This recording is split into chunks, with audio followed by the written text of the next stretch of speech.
Dialogue is really important, and you can't get that sort of feedback within a questionnaire. And so having conversations with people, building relationships, recognising that there's a lot of lay knowledge, conventional wisdom, folk wisdom within communities, and actually identifying who the hub people are, the people who are within networks and who can contribute on a more ongoing way in knowledge sharing and all sorts of ways. I mean, it's very much part of the the localism agenda about bringing communities, empowering communities to be more active in local decision making. The digital stories that we created with the ESRC Flood Memories project, they were certainly showing perhaps examples of dealing with flooding that people had never seen before. I mean, one woman, for example, would say how she used to lift up the floorboards and see whether it was wet under the house to gauge whether there was going to be an imminent flood. So these certainly weren't the kind of gauges that the Environment Agency would use or the local authorities would use. This was new in that sense to most people who were seeing them.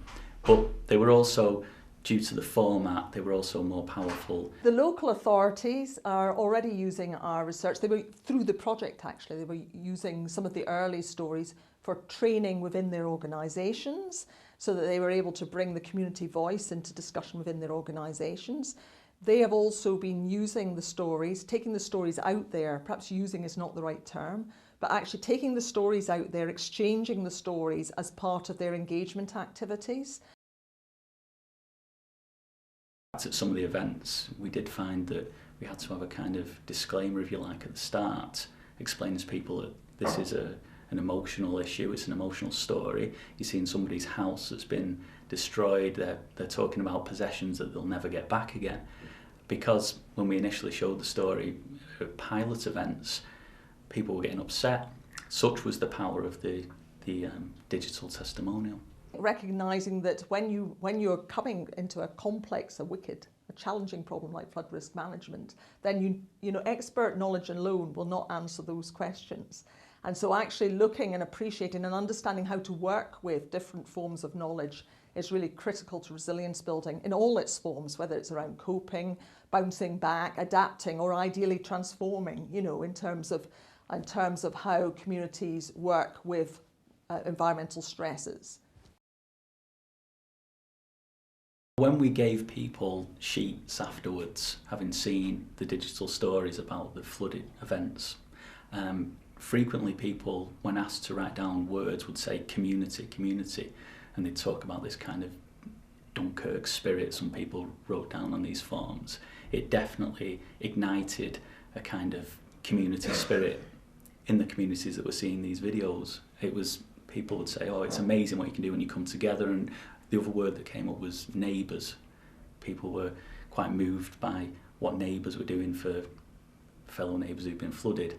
So it definitely did bring home how powerful and how effective communities can be when they come together at times of floods. One of the best things that's come out of it for myself personally is the building of relationships that go beyond the individual project and getting a real sense, as a researcher, of what drives individuals and organisations, and recognising that an individual in an organisation is also a member of a community, and actually looking at people as the whole package.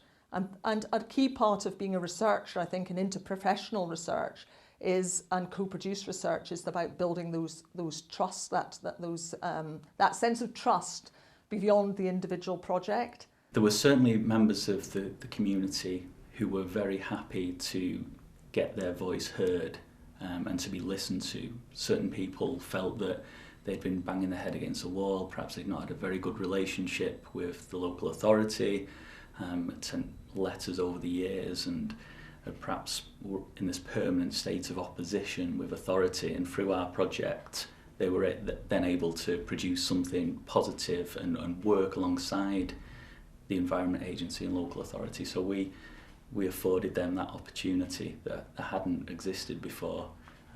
In a way it was kind of, we acted as a middle man, if you like. There's all sorts of learning from from those stories that, you know, local authorities also have an interest in the economics, an important interest in the economics of their community. So actually understanding these concerns is really quite important.